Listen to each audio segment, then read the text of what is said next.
From Fater to Poppy, Tata to Ba. Good morning, good afternoon, good evening. I'm Jason Burns. And I'm Danny Nucci, and this is the What About podcast.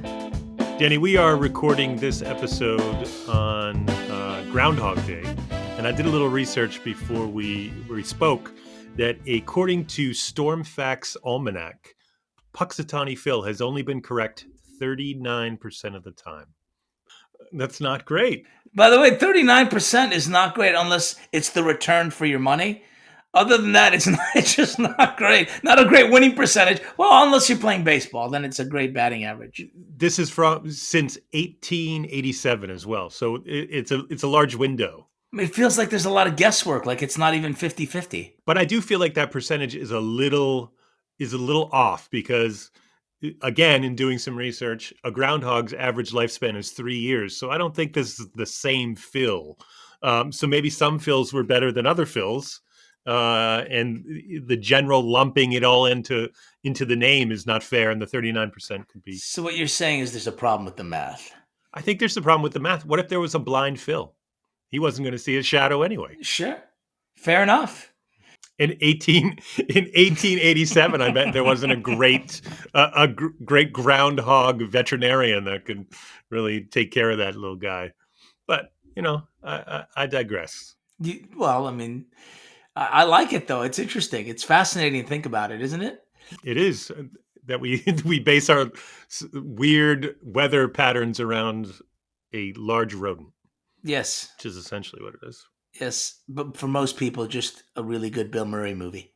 Mm. Speaking of movies, no, our guest is, I don't know. I don't even know how to say it. I can't even introduce him. He's like just one of my favorite human beings on the planet. So and I'm just a fan of his work and of him as a human being. And as an interviewee, this was a fantastic episode. He's just the best. It's just him.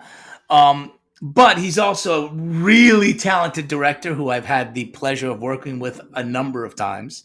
And an Emmy Award nominated actor, DGA nominated director.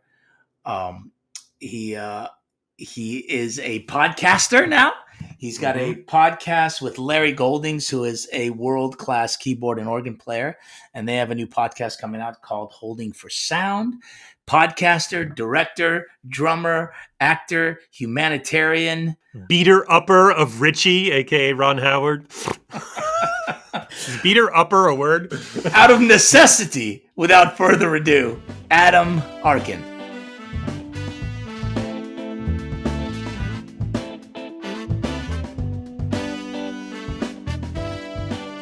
Hello. Hello. I only see half of you. That's no good. It's not even the good half. Is that better? There you go. And you're in like a void. I am. I'm in. I'm in my little voiceover cubicle. Oh, nice. You look good. Do you remember John B. the Genie from Pee-wee's Playhouse? It's just like the head in the box. Oh yeah. John B. Yeah, John B. the Genie. God, I love that show.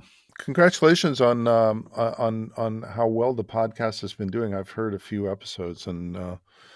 It's no small accomplishment, so congrats. Well, thank you. Thank you, sir. And thanks for doing this. I know that you're about to go on the road for a couple of months, so I appreciate you making the time. And I was very excited to talk to you and also to do research on you because although you are one of my favorite people in the world, there's certain things I did not know about you that this really helped. One of them was that you were on Happy Days and Hawaii Five-0. I was, yeah. And Barney Miller. I mean, you're talking about classic 70s television, and you were on all of them, and I did not know this. Stuff that people still watch, too, which is amazing. I started so young that it was a funny thing. Who were you on Happy Days, by the way? I was I was a guy that was angry that Richie was flirting with my girlfriend. He was playing in a band. He's making eyes at my girlfriend. I call him out, and then the Fonz comes and saves him and makes me back down. Who wouldn't back down from the Fonz, though? I mean, sure. Yeah, I had some great dialogue in it. Richie, I challenged him to a fight out by the bird bath, and he goes, "I don't even know where that is," and I'm like, No? Well, ask a pigeon. My big tough guy line. God, I started to say something when you interrupted me, Danny. I can't remember now what it was. I started so young. I started so young that when TV Land became a thing, all of these kitschy shows from the past were on, and I was still young enough that I could appreciate the kitschiness of the shows, but at the same time, I was on half of them, which was a little embarrassing. So stuck between two worlds. Do you remember in the 90s there was a show called Hi Honey, I'm Home that brought back all the old kitschy sitcom tropes? I greatly missed that show. That does ring a bell. Yeah.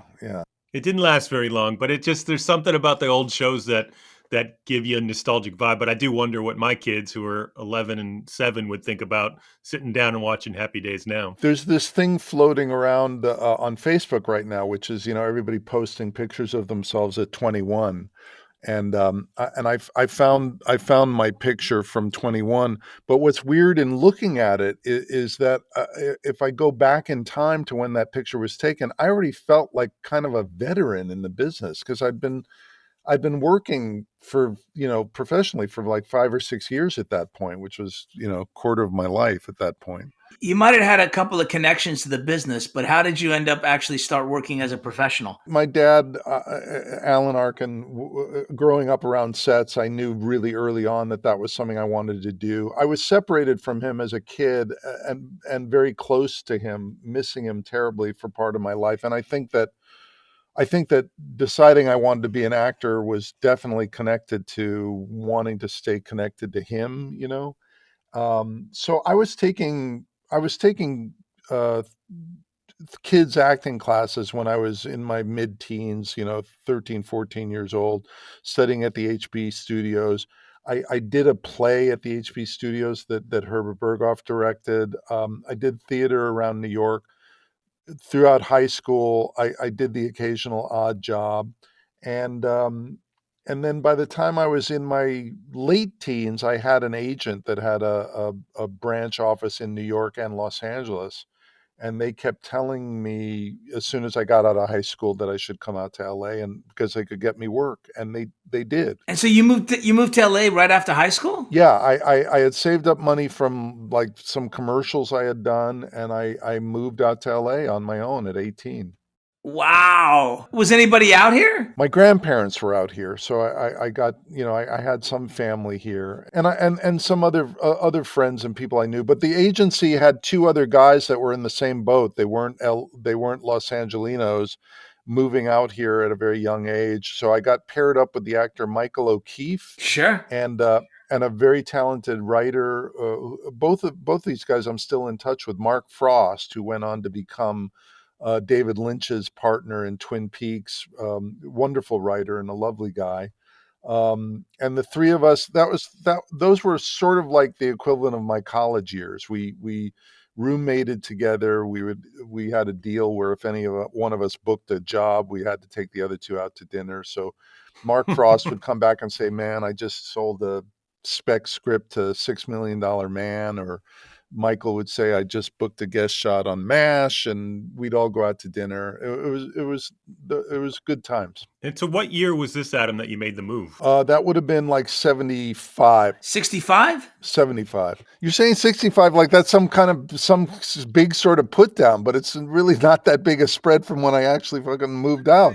Let me tell you something. A decade is no joke, especially when you get to my age. You start thinking in decades, and it makes a huge difference. Or it's not. Don't think of it so much as a decade. Think of it as the time you have left. Oh, that's comforting, Adam. Thank you. I feel so much better. God bless you. Take some of the pressure off. Sure. Thanks. So there's like a huge backlash, Adam, nowadays on like the whole idea of the Nepo babies. But Hollywood, I never understood it, because Hollywood has a long history of people staying in the business and passing on their love for being creative. Just like a plumber's son becomes a plumber. It just happens. What are your thoughts on that in terms of like the recent surge of people pushing back on kids of actors becoming actors? First of all, there's not a lot of people who are going to care what I have to say on it. I care. if people's minds are tainted about the subject, then anything I say is going to be tainted automatically. My father talked about that a lot. He said, show business is this weird anomaly because it's one of the only businesses that people look at askance if generations want to follow in the footsteps of their predecessors. And it was like the family business. We talked art and film and theater and performing and music in my house all the time. And so it was a natural extension of what I knew and the environment I grew up in, and one that I was very drawn to. I also think it's very easy because of the high profile nature of show business itself. The only people that you're looking at and making note of are the ones that have succeeded.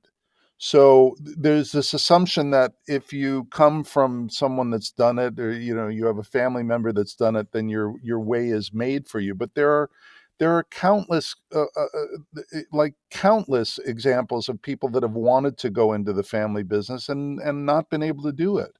Um, and so there's no guarantee that just because you have someone in the business, your way is going to be made for you for the rest of your life. You may have early opportunities that might not be available to everyone else, but eventually, I like to think that your own work is going to have to carry the day. Well, and it's got to be different now than it was in 1975 compared to now with like the internet, with being able to be discovered on a social media platform or YouTube is a different game than it was, in the 70s. Absolutely, yeah. And being on the other side of the casting equation now, because most of the work I do of late has been directing and producing, and so I'm involved in casting decisions very often, and I can guarantee you that we don't ever face situations where we go like, this guy was great, he came in and read and hit it out of the park, but this other guy is, related to whoever, Alan Alda, so we've got to give the role to him. It just I've never had that inform a casting decision, and I've not seen it happen. I That doesn't mean it never has, but I just don't think it rules the day generally. But even from a sales point, the son of somebody is not going to bring people to the theater, right? I mean, it's not going to move the needle. Not necessarily. No, no, no. Um, so I'm all for nepo hires. Let's just put it that way. Sure. Well, but what's interesting is you did something that most people don't do. Once they got to Hollywood, once they got to LA, certainly New York people, and they just do television and film work and that's what they pursue. But not Adam. Adam decided he was going to go back to Broadway and do theater and is a Tony nominated actor. What happened there? How did that come? Well, you were in the midst of already kind of being in the midst of television and film. Well, I started out doing theater in New York, not a lot of it, but in my teens, like I said, I had done some theater in New York. I felt comfortable on stage. At a certain point, it was right after my daughter had been born. We decided that we wanted to try our hand in New York for a variety of reasons, both personal and professional, to be closer to some members of my family. And So it was a move. It was based on a move. Going, you know what? Let's move the whole system to New York for a while. yeah, for a while, for a time, and that just led to certain opportunities on stage. One of them being the workshop of a really funny comedy called "I Hate Hamlet" that we did up in Saratoga. The workshop of it. Paul Rudnick wrote this wonderfully funny comedy, and I had a lovely role in it. Just thought it was going to be a workshop, didn't know anything more was going to happen with it, or at least not guaranteed. And at the end of the workshop, they made it clear that it was in fact going to go to Broadway, and asked if I would stay on and do the role that I had done in the workshop. So that was my Broadway debut, and I garnered a Tony nomination for it. But what the play was much better known for was a sword fight that erupted on stage, unscripted sword fight. What? Yeah, we made the front page of the Post. Nickel Williamson attacked Evan Handler with a sword out of some, I don't know what his frustration was about. Like they'd had beef or something? Yeah, and Evan walked off stage at the end of Act One and never came back. The audience saw two different people playing the role that night, and we made the front page of the Post the next day. It Wow. read, it was a picture of Nickel in full Shakespearean garb holding a sword, and the headline, blazing headline, was like, Broadway swordplay turns real. Actor storms off stage after co-star whacks him in butt. When he walked off, it said, "I'll meet you at the bird bath." No, I can't even repeat what people were saying when he walked off, but it was not pretty. So the audience got to see two different actors playing the role that night. One actor in Act One, and in Act Two, Andrew Mutnick, the understudy for Evan, went on. Great name, Mutnick. It's a fantastic name. So Andrew Mutnick made his Broadway debut. That drama overshadowed anybody's Tony nomination. So that's what the play is mainly remembered for. That's not true. That's not true. But this leads me to one of my favorite stories that I want you to share with our listeners, which is, here you are, television star, you're doing well, you're having a great time, your career is moving quite well, you're becoming a household name, and you get a call to say, might you want to come do a musical on Broadway? That's all. I'm just going to set it up for you. That grew. That opportunity grew out of that time back in New York. It was the same period of time that we were back there, and I auditioned for another play, a comedy, but not a musical, a comedy that was being directed by Jerry Zaks.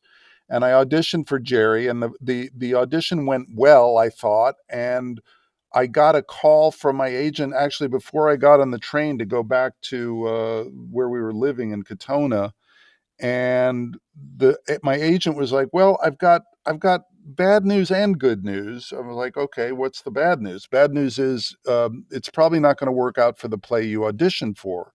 I was like, "Well, what's the good news?" The good news is they're very interested in you coming in to be seen for the role of Nathan Detroit in this production of Guys and Dolls that was going on. It was a huge hit. Nathan Lane and Faith Prince, Jerry Zaks directed, and it was about 7 or 8 months into the run. And the backstory is that Nathan had to leave for like 2 months to go do a movie. And initially they were going to go with the understudy, and then for whatever reason they decided not to have the understudy do it, keep the understudy in that role, and recast for those 2 months. And I was like, do they know I've never done a musical before? They're like, yeah, they're aware of that. Were you a singer? No, he's a really good drummer, but you can't do that you can't play Nathan Detroit with the drums. Not a trained singer. I had enough of an ear. I sang well enough to carry a tune and sing a harmony, but not a trained voice, not a Broadway voice by any means. But I look, it was an opportunity, people I respected, and they saw something there. I figured, well, prepare a song and go in. A couple of days later, I went in and did my little scene work for Jerry and sang a song. And 2 weeks later, I was on stage. Silly goose. How can you please share with our listeners what that first experience of being on a Broadway stage, knowing that you have numbers to sing and numbers to dance to, felt like, Adam? Would you? It was terrifying. I had the presence of mind to say to Jerry when he said that he was thinking about having me do it. I said, please don't let me do it unless you're 100% sure that I can do it. And he said, why are you asking me that? And I said, because right now I'm convinced I can do it, but I know that if I have 2 weeks to get ready for this, there's going to come a point where I ask myself what the hell I was thinking. And if I can't look in your eyes and see that you have confidence in me, I don't want to do it. And I think it was on the basis of that more than anything that he kind of said, okay, I want you to do it. because he saw that I was, I guess, thinking about it in the right way. And it was, in fact, the most exhilarating, but also the most terrifying thing I've ever done professionally. The night that I went on, first of all, I never had even a rehearsal with the orchestra. So my first time ever singing with an orchestra was in front of whatever it was, 800 people in that theater. Oh my And it God, was, so I terrifying. was like, I was standing in the wings feeling like someone was about to push me out of a plane. So you just did it to a tape before that? No, I did it with the piano accompanist, and rehearsals in a rehearsal studio, but never, for financial reasons, they don't bring the whole orchestra in to pay them for anything other than To the actual play, to, show. yeah, to play Once, the show, yeah, yeah. yeah. So that was my trial by fire, and I, I I hope I did well. All I know is I had the greatest time imaginable. I was treated so well by the company, and Faith Prince was an absolute doll, and the whole company just really kind of enveloped me for those 2 months. It was lovely. And so you went in knowing that you had 2 months, and then you got to walk away. Yeah, because Nathan's commitment to this film was going to come to an end, and he was definitely the box office draw and star, along with Faith on that show, and Tom Wopat, who was doing Sky at that point. Um, it was a great experience. I want to move on to another experience you've had, which is great, which started with Northern Exposure, which was here you were as an actor on Northern Exposure, and then you got an opportunity to direct. And was that your first official directing job that you'd ever had, was on Northern Exposure? And how did that come about? Because they don't let anybody direct. Well, they do now, but they used to not let anybody direct. Yeah, it came about because I had planted the seeds. I had worked with those producers on another show. Um, I had been doing some observing as early as Saint Elsewhere. I did a guest shot on Saint Elsewhere, and they let me observe a little bit on that.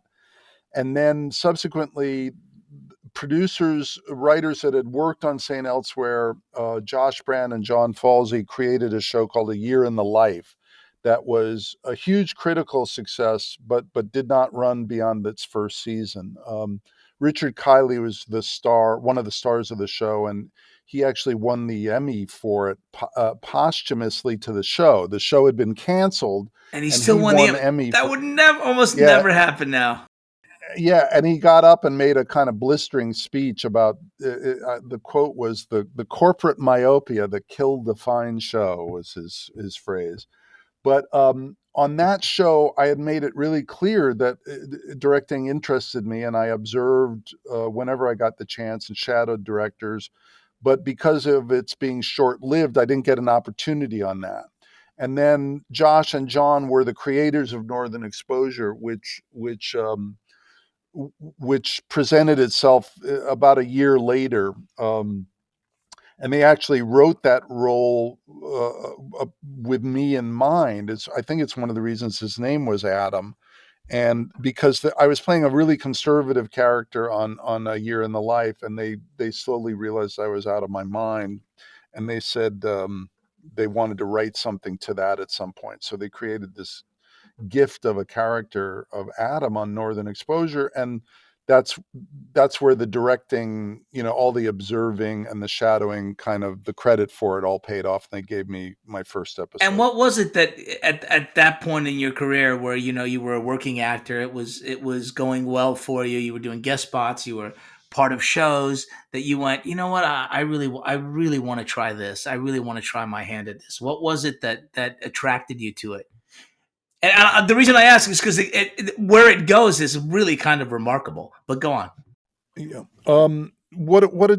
I think part of what attracted me to it was feeling like I was recognizing a need, and by that I mean, again, growing up in the environment that I grew up in, being around the people that I saw my father collaborating with, directors like Norman Jewison and Mike Nichols. God rest his soul.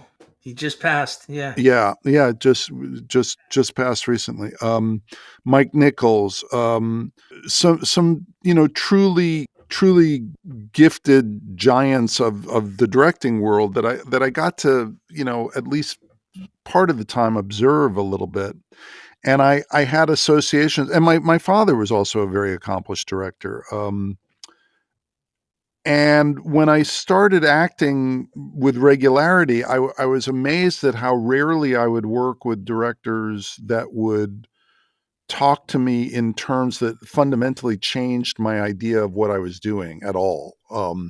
There were a lot of people that were, technically incredibly proficient and knowledgeable about production and camera positions and how to run a crew, but it was very rare that I felt like I was getting input that really, in any fundamental way, changed performance or added layers, unexpected layers to what was going on in a scene.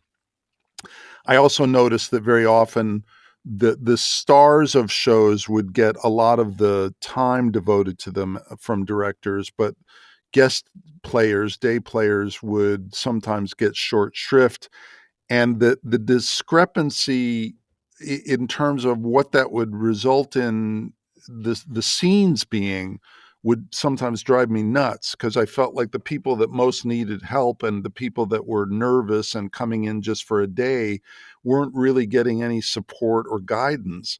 And I thought, look, there's a lot about directing that I don't know and a lot that I have to learn, and there still is. There hopefully I'll always be learning. But I felt like that was something I could bring to the table, and I wanted to put that to the test, because I did feel like I had a fundamental understanding of generally how actors think and like to be communicated with, and what the nuances of story would open up in terms of possibilities and ways of trying things in a scene. So that's what drew me to it. And also, on the other end of the spectrum, a lot of the acting work I was getting felt like versions of things I had done before. So I didn't feel myself being pushed as an actor very often by the kinds of roles I was getting.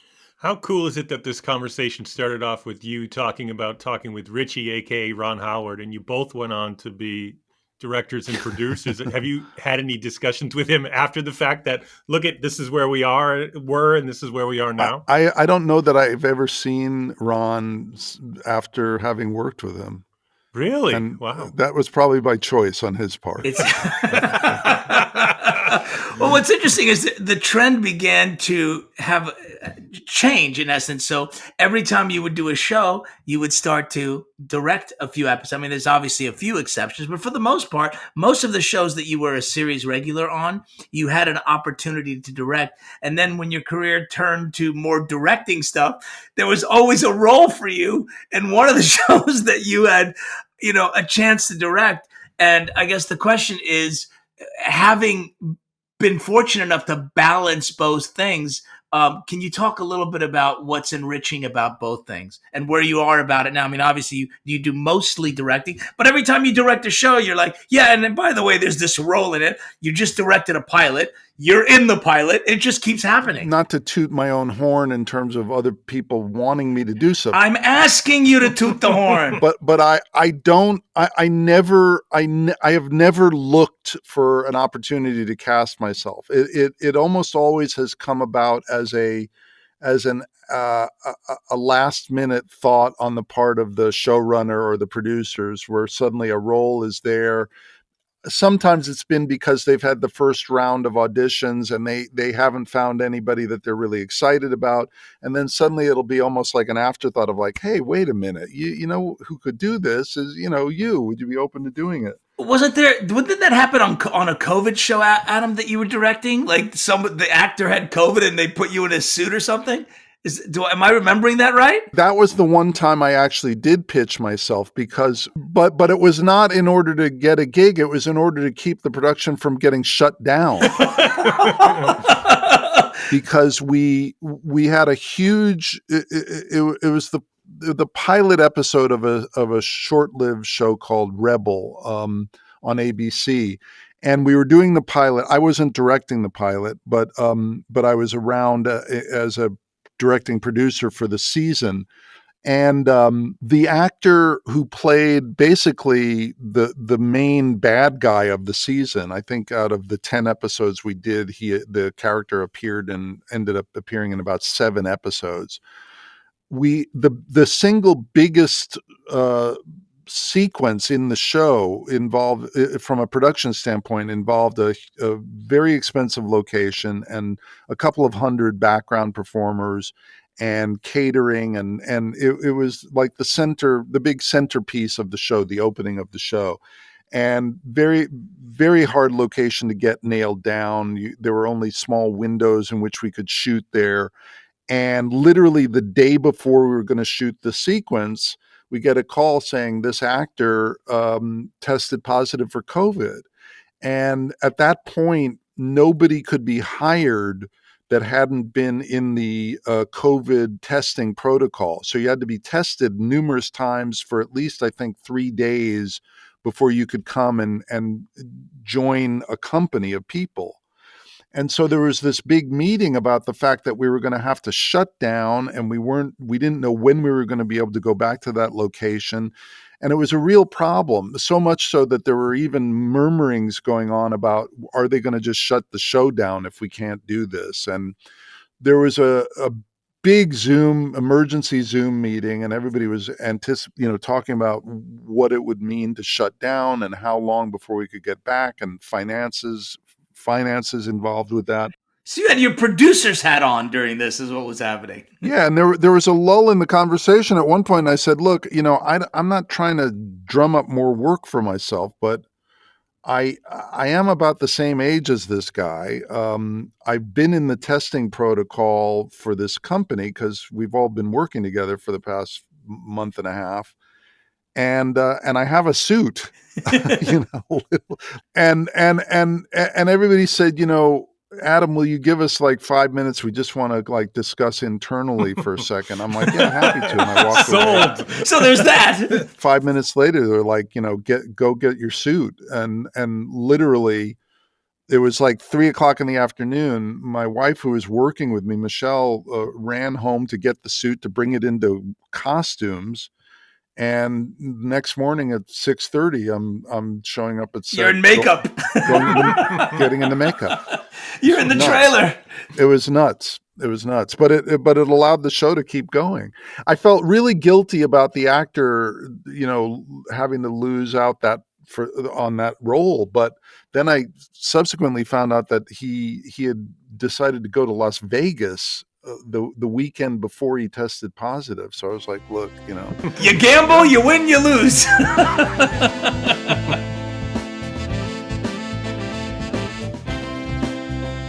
What about fathers and sons? I want to transition here. I know that you've recently lost your dad, and I'm sorry, my condolences. But one of the questions that I wanted to ask you for this part of it was that, given that our view of our parents change over the years, I guess I want to know how your relationship with your dad changed from when you were really young and sort of, struggling with him, and now as an adult, and where it went. That's a big question. My relationship with my father was complicated. Not in terms of my affection for him or his for me. We were always incredibly bonded and close. He might have argued that there were periods of time in my adolescence where we, weren't the closest of friends. There was a lot of, So you were normal? I was normal, but by and large, we remained through all sorts of iterations of our relationship very, very close. And he was my closest friend, and somebody who I continued to turn to very often for counsel and input about stuff. Every over time, I think one of the biggest perspective changes for me was the transition from him being this larger than life mythic figure to me, who loomed so large He would have anyway, but the fact that I was taken away from him at a young age and only seeing him, part of the year, and was separated from him and longing to be with him as his career was going through this remarkable change in a very compressed period of time. It took me years to realize how compressed that time was, that he went from when my mother left with us, he was an unemployed former folk singer who wanted to be acting but couldn't get acting work. And over the course of the next, I would say, 6 years, he joined the Second City company in Chicago, got his first Broadway play, won a Tony for his first Broadway play, got his first movie, got nominated for an Academy Award for his first movie. And all of this was happening in these installments while I was separated from him and then going back periodically to visit him. Wow. So did that feel, Adam, like the world got him and you didn't? Like everybody else was having him, but you had to wait your turn? I think it did. Yeah.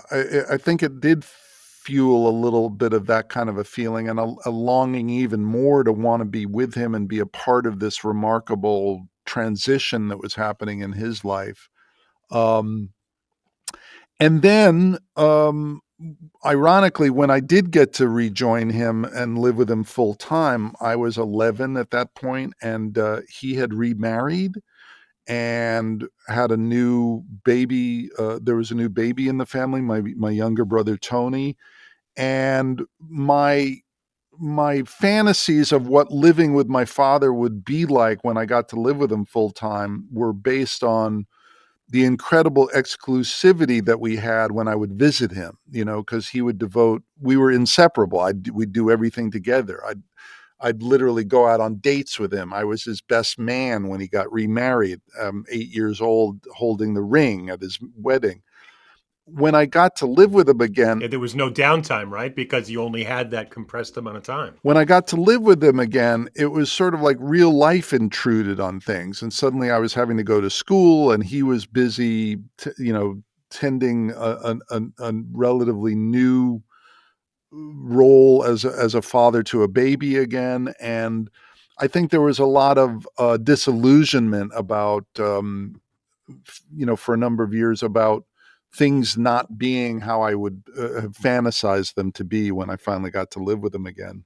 But after, years of therapy and the ability to actually have, conversations with my father about all of this, because with whatever else we dealt with, we were a family that processed stuff, I think it grew into a healthier place.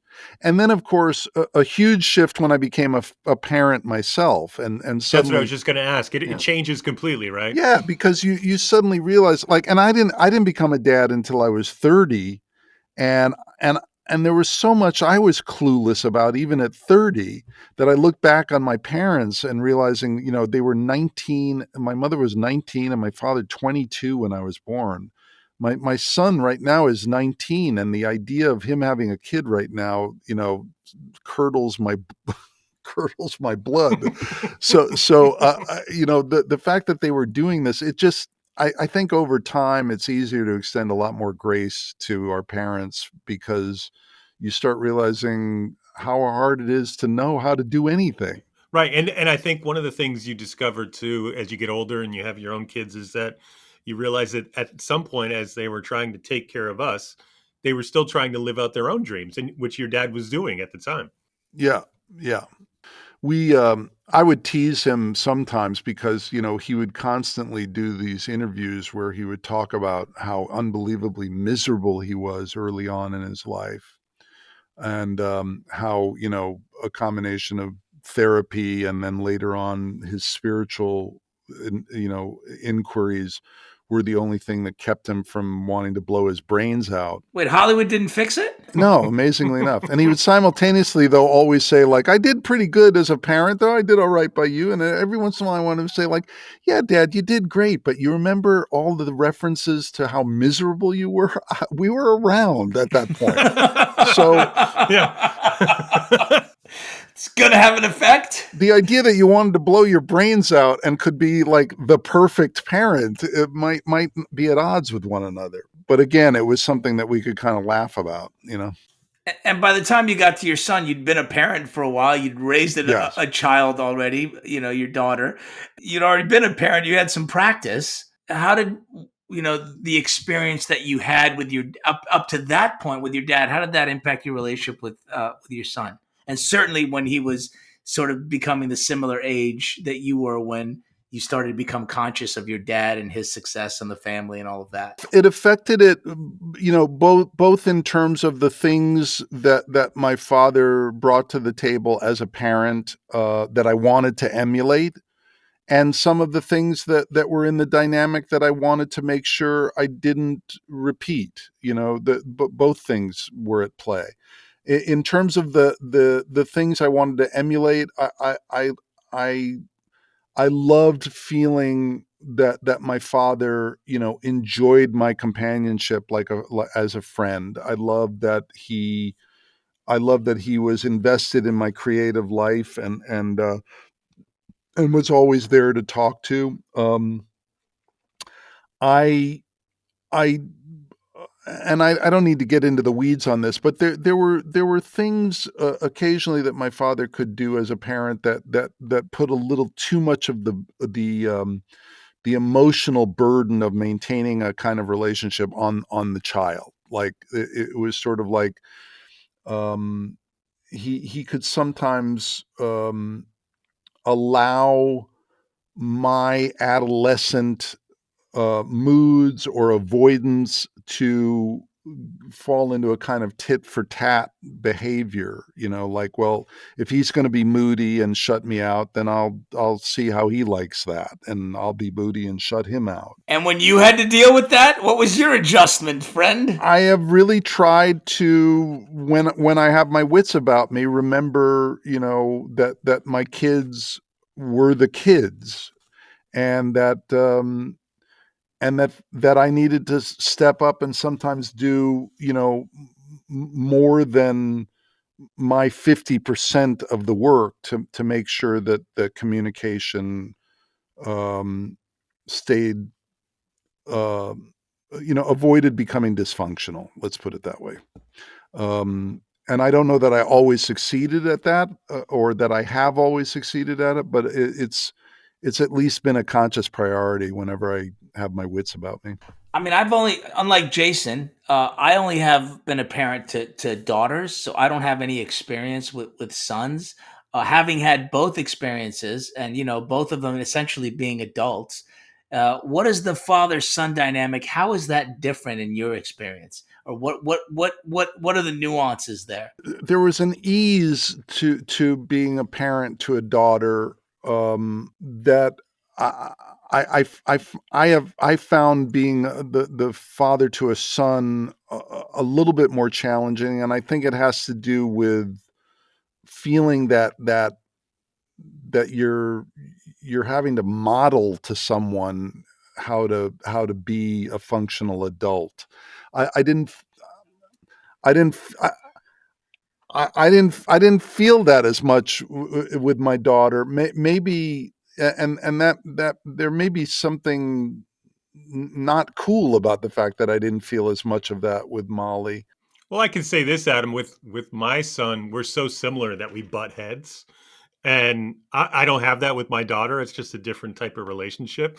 But he's 11, and I do fear that when he gets a little older, it's going to be a lot of that tit for tat thing you talked about. Yeah, my daughter. I was not aware of my daughter consciously trying to test me and measure me as much as I have felt with my son. A kind of push me, pull you thing with my son. Um, that is certainly, as he's gone off to college this year, it's lessening, definitely lessening. But his last couple of years at home, there were, I, I I said to my wife at one point, there are two things that are really clear. He has a huge amount to learn, and he ain't going to be learning it from me. So it's But that's the beauty, Adam, is that he will.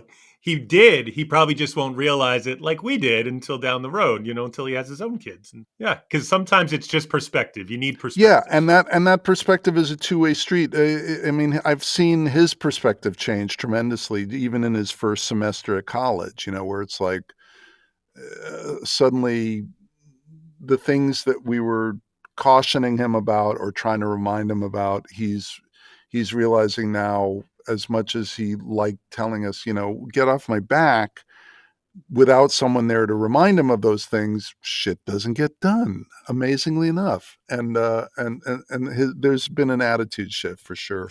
I want to ask you our audience question, which just makes me melancholy reading it, but I'm going to read it anyway because that's what we do here. Robert D asks, my relationship with my father is complicated. We haven't spoken for some time. Is it better to let bygones go and build a relationship now if it's possible? The answer is yes, but I'll let you answer. Yeah, I mean, I would say the fact that he's asking that question indicates that that he feels that there's something there still worth exploring. And if that's a question that's even coming up, my initial response would be like, yes, it's always better to, and I'll tell you, having just lost my dad in June, if you have the chance to work something out, just do it. At least make the inquiry. Yeah, it sounds a lot like what you already talked about, that tit for tat, where both of them don't want to make the initial reach out, and probably the same way that that this person who asked us the question is thinking, that the father's probably thinking the same thing. I was blessed to have my relationship with my dad be in as good a place as it's ever been. I think when his health really took a turn for the worse and we ended up losing him. It's been really hard even under those circumstances. The adjustment has been it caught me by surprise how much of a process it is, kind of working through the grief around a loss like that. But I think it would be exponentially more difficult if there had been things left unsaid that could have been said, and bridges mended that could have been mended. And I'm really glad I'm not living with that on top of whatever else has been hard about this. Well, and it's a great lesson for your kids as well to see and hear that, because they carry that with them through the rest of their lives too. Hopefully, yeah. And my relationship with both my kids is one that I feel good about, and I received really remarkable affirmations from both of them about the way they saw me navigating my dad's passing, which also was very meaningful. Both of them individually said that they, were inspired by the way they saw me walking through that. And I just felt like I was stumbling my way through the dark, quite frankly. But to hear that they saw me doing it in a way that they found something to admire was very meaningful for me. Well, you allowed them to see you do it. That's a Yeah. huge part of it. Like you weren't, you didn't extricate yourself in your grief, but allowed it to be a part of you as it was going, which I think is very important, especially when you'd also lost your mom in the same year, which is it's a lot. That's a lot. And now you have a next one will be fathers and grandsons. Yeah, I want to be on that episode because I mean it just keeps going. It's gonna be it just keeps going. Now you have a grandson as well, so even more of this continuing. Listen, man, I'm not going to take up any more of your time. You've been so gracious and forthcoming, and it's been such a treat to have you. Thank you. Oh, it was my great pleasure, and I hope I didn't. I hope I wasn't too long-winded in any of my answers. No, not at all. This was wonderful. I wanted to make Terrific, this man. as easy on the two of you as possible. You did. It was the best. I didn't have to say anything, and yet I still did, because that's what I do. Well,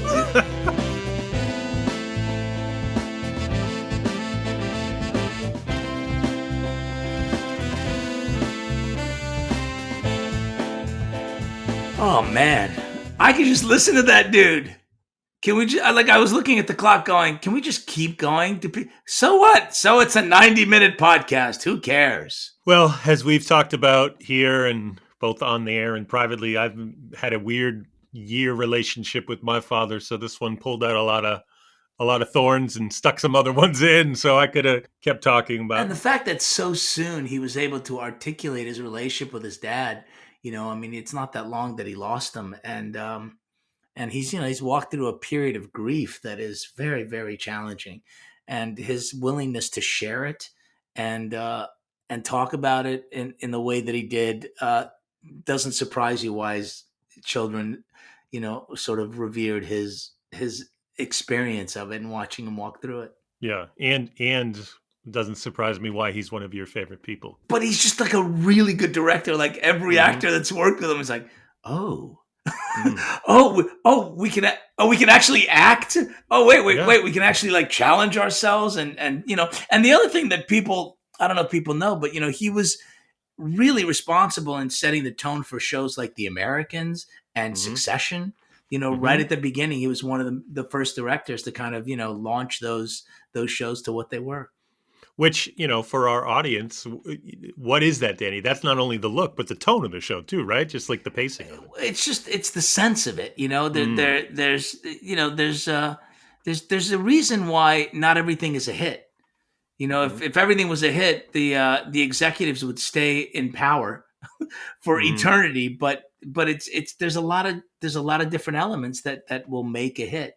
And one of them is quality. And, I think Adam brings quality to whatever he does. Do you think a lot of people have gotten gigs on television because they have a suit handy and can put it together really quickly? But isn't that amazing? Like, literally, I know. I can't tell you how many times he's like gotten a role. They're like, well, we know you're directing, but there's this one role that came up. Could you do it? And he's like, yeah. And he's always good. Yeah. Yeah. Well, he's fantastic. He's a wonderful actor. Yeah. But it's funny. Sometimes he talks about how he just wants to, cut, scene over, and wants to go back, to the trailer. But not as a director. It's like, nope. You have to stay. Next thing up. It's so funny. Yeah. It's like, it's always greener on the other side. As an actor, you want to direct. As a director, you want to go home early. Yeah. Well, and it's just the directing. There's just so many stressful pieces of it that, like you said, you don't get to just walk away from. They're all there. You have to digest it and move on. No, and I like that it was kind of a Che Guevara moment for him, where he was kind of a bit of a revolution. He's like, things need to change, and I'd like to start doing it, and that's how I'm going to direct. And that was cool. Yeah, 100%. I enjoyed that. All right, I'm going on, and that's okay. So thanks for listening. Music by Denny Nucci. Produced and edited by the same two people you heard hosting this show, because they have no friends.